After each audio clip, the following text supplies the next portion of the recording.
Iodine Deficiency by Kelis, Elizabeth Pacheco, and Melanie Xiong. The four main macromolecules that the human body needs are carbohydrates, proteins, lipids, and nucleic acid. Lipids. Lipids are basically fats and oils. Lipids have a unique structure. On this diagram, the green triangles represent carbon. The blue circles represent 2 hydrogen atoms. The pink circle represents an oxygen atom. And lastly, the orange circle represents 1 hydrogen atom. A lipid does not have a true monomer or polymer. Some examples of lipids are butter and oil. Proteins. Proteins are used to provide structural support. Proteins are made up of elements such as carbon, hydrogen, oxygen, nitrogen, and sulfur. The monomer for protein is amino acids. Some examples of the monomer are lysine, proline, alanine, etc. The polymer for protein is polypeptide. Some examples of polymer are enzymes, muscle fibers, and antibodies. Carbohydrates, which are mainly composed of sugars, are used by the body for any actions requiring energy under a small amount of time. When nucleic acids are not gained or used for dietary reasons, they still remain an important macromolecule for containing genetic codes/information. First three macromolecules, carbs, lipids, and proteins, all go through the metabolism process, which breaks them down into smaller molecules for storage purposes. A healthy diet must consist of all 4 macromolecules. Lipids. Even though many people think that fat is not good for you, it is actually an important part of your diet. Fats help insulate you from the cold and provides cushion for your organs. Fats also store energy for later use. Even though some fats may be unhealthy, healthy fats are still good for your diet. Carbohydrates. Your body needs carbohydrates because it is your body's main source of energy and is short-term. Proteins. Proteins can be used for energy but is mostly ingested for nitrogen. All proteins have nitrogen. Nitrogen builds nucleic acids. Your body needs proteins, and if it can't find proteins, it will search for proteins in your muscles. Even if you are trying to lose weight, you shouldn't greatly reduce or increase the amount of a certain macromolecule that you ingest. 20 to 30% of your diet should consist of lipids. 45 to 65% should be carbohydrates, and 10 to 35% should be proteins. The importance of exercise. A healthy diet alone does not keep your body in completely good shape and good health. Exercise is also needed for a healthy life.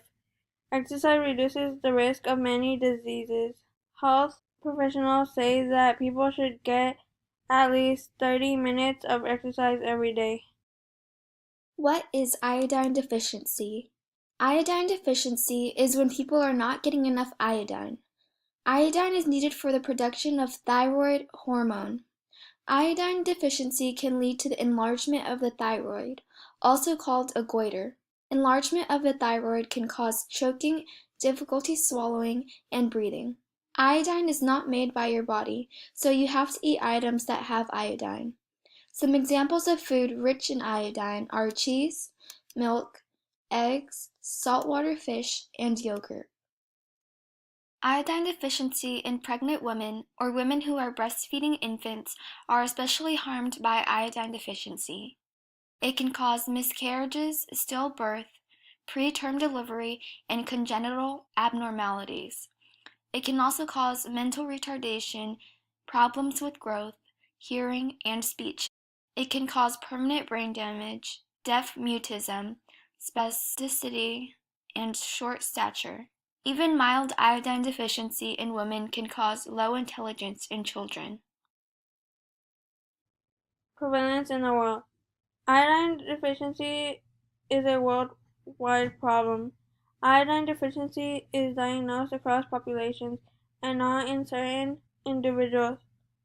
In several European countries, iodine deficiency is a public health problem and worldwide major public health problem. 1.5 billion people all over the world are at risk of iodine deficiency disorders.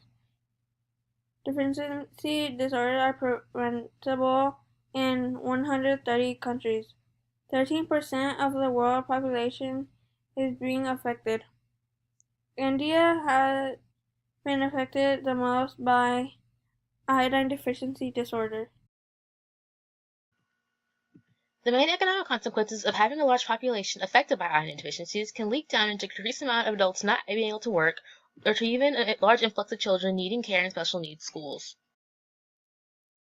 The World Health Organization has been trying to stop iodine deficiency over the last 80 years. The solution for iodine deficiency is iodized salt.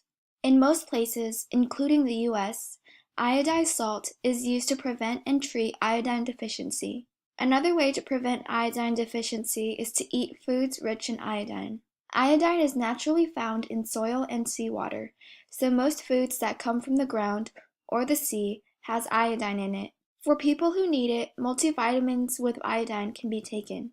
In places where widespread iodized salt can't be used, injections of iodized oils are used.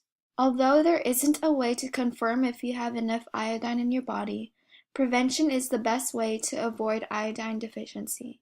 Iodine deficiency is a serious public health problem. Approximately 40% of the world is at risk of iodine deficiency.